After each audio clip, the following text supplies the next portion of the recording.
வணக்கம். திசைகளின் 5 மணி செய்திகள். நஜீப் ஆதரவு பேரணியில் ஆயிரக்கணக்கான மஇக ஆதரவாளர்கள் திரள்வர். வரும் ஜனவரி 6ஆம் தேதி நடைபெறவிருக்கும் பாஸ் கட்சி ஏற்பாட்டிலான நஜீப் ரசாக்கிற்கு ஆதரவு தெரிவிக்கும் பேரணியில் மஇகவின் ஆயிரக்கணக்கான உறுப்பினர்கள் திரள்வர் என்று அக்கட்சியின் துணைத் தலைவர் டத்துஸ்ரீ எம் சரவணன் தெரிவித்துள்ளார். இந்த பேரணி கட்சி மற்றும் இன அரசியல் அடிப்படைக்கு அப்பாற்பட்டதாகும். நஜீப்பிற்கு வழங்கப்பட்டதாக கூறப்படும் அரசாணையின் கூடுதல் உத்தரவு தொடர்பில் அவருக்கு ஆதரவு தெரிவிக்கும் வகையில் மஇகவின் ஆயிரக்கணக்கான ஆதரவாளர்கள் திரள்வர் என்று தாப்பா நாடாளுமன்ற உறுப்பினரான சரவணன் குறிப்பிட்டுள்ளார். கடந்த 2017ஆம் ஆண்டிலிருந்து 2019ஆம் ஆண்டு வரை நிலுவையில் இருந்து வரும் 50,20,000 ரிங்கிட் வருமான வரியை செலுத்துமாறு தமக்கு எதிராக பிறப்பிக்கப்பட்டுள்ள உத்தரவை நீதிமன்றத்தில் சவால் விடுவதற்கு முன்னாள் பிரதமர் துன் மகாதிர் முகமதுவின் மகன் முக்ரிஸ் மகாதிர் தொடுத்துள்ள நீதிமன்ற நடவடிக்கைக்கு கோலாலம்பூர் உயர் நீதிமன்றம் இன்று அனுமதி அளித்துள்ளது. முக்ரிஸ் மகாதிர் கடந்த 2017இல் 25,60,000 ரிங்கிட்டையும் 2018இல் 24,40,000 ரிங்கிட்டையும் 2019இல் 16,82,637 ரிங்கிட்டையும் செலுத்துமாறு வருமான வரி வாரியம் உத்தரவிட்டதை தொடர்ந்து அவர் இந்த வழக்கை தொடுத்துள்ளார்.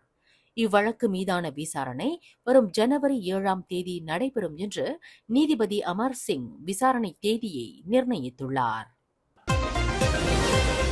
கடந்த ஆண்டு ஜனவரி மாதம் முதல் நவம்பர் மாதம் வரையில் 32.2 மில்லியன் அனைத்துலக வருகையாளர்களை மலேசியா பதிவு செய்துள்ளது. இது கடந்த 2023ஆம் ஆண்டு பதிவு செய்யப்பட்ட 25.9 மில்லியன் வருகையாளர்களுடன் ஒப்பிடுகையில் 31.8 விழுக்காடு உயர்வாகும் என்று சுற்றுலா, கலை, பண்பாட்டுத்துறை அமைச்சர் டத்தோஸ்ரீ தியோங் கிங் சிங் தெரிவித்துள்ளார். கடந்த ஆண்டு 9 மாத காலகட்டத்தில் உள்ளூர் சுற்றுப்பயணிகளின் எண்ணிக்கை 193.3 மில்லியனாக பதிவாகியுள்ளது. 2023ஆம் ஆண்டில் இதே காலகட்டத்தில் இது 158.7 மில்லியனாக பதிவாகியிருப்பதாக அமைச்சர் விளக்கியுள்ளார். கோலாலம்பூர் மாநகரில் ஓர் இடத்தில் மேற்கொள்ளப்பட்ட அதிரடி சோதனையில் குடிநுழைவுத்துறையினரின் ஆவணங்கள் மற்றும் முத்திரையை போலியாக தயாரித்து வந்த கும்பலை போலீசார் முறியடித்துள்ளனர். பாகிஸ்தானியர்களை மூளையாக கொண்டு செயல்பட்டு வந்த அந்த கும்பலைச் சேர்ந்த 3 கைது செய்யப்பட்டுள்ளதாக கோலாலம்பூர் குடிநுழைவுத்துறையின் அமலாக்க பிரிவு தெரிவித்துள்ளது. அந்த 3 கைது செய்யப்படுவதற்கு முன்னதாக அந்த கும்பலின் நடவடிக்கையை குடிநுழைவுத்துறையின் உளவு பிரிவு அணுக்கமாக கண்காணித்து வந்ததாக கோலாலம்பூர் குடிநுழைவுத்துறை இயக்குநர் வான் முகமது சௌபி வான் யூசுப் தெரிவித்தார். அடுத்த வாரம் திங்கட்கிழமை புத்ராஜயா நீதித்துறை கட்டடத்தின் முன் நடைபெறும் டத்தோஸ்ரீ நஜீப் ரசாக்கிற்கு ஆதரவு தெரிவிக்கும் பேரணியில் தனது உறுப்பினர்கள் பெரிய அளவில் திரள்வதை கட்சி ஊக்குவிப்பதாக அதன் பொதுச் செயலாளர் தக்கியுடின் அசான் தெரிவித்துள்ளார். இந்த விவகாரம் இதற்கு முன்பு நாடாளுமன்றத்தில் விவாதிக்கப்பட்டதைப் போல மக்கள் பிரச்சனையாக கருதப்படுவதால் இந்த பேரணியில் மக்கள் கலந்து கொள்வது பெரிய அளவில் ஊக்குவிக்கப்படுவதாக தக்கியுடின் அசான் குறிப்பிட்டார்.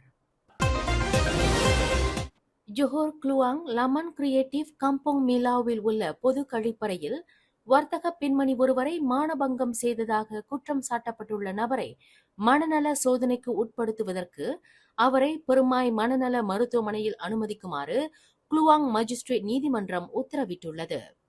முகமது சுபோர் என்ற அந்த நபருக்கு எதிரான வழக்கு இன்று மீண்டும் விசாரணைக்கு வந்தபோது மஜிஸ்ட்ரேட் முஸ்தகிம் இந்த உத்தரவை பிறப்பித்துள்ளார்.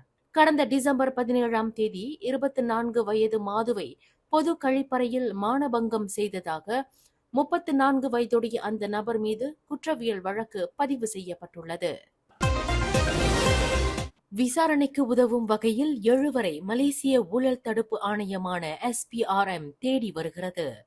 Rawang, Sungai flow, Kuala Lumpur, Kampung உட்பட பல்வேறு பகுதிகளைச் சேர்ந்த அந்த 7 2009ஆம் ஆண்டு SPRM சட்டத்தின் கீழ் தேடப்பட்டு வருவதாக அந்த ஆணையம் இன்று வெளியிட்டுள்ள ஓர் அறிக்கையில் தெரிவித்துள்ளது. மேலும் செய்திகளை தெரிந்து கொள்ள கீழே இருக்கும் பெல் பட்டனை அழுத்துங்கள். உங்கள் மகிழ்ச்சியை வெளிப்படுத்த லைக் மற்றும் ஷேர் செய்யுங்கள். தொடர்ந்து திசைகளோடு இணைந்திருக்க சப்ஸ்கிரைப் செய்யுங்கள்.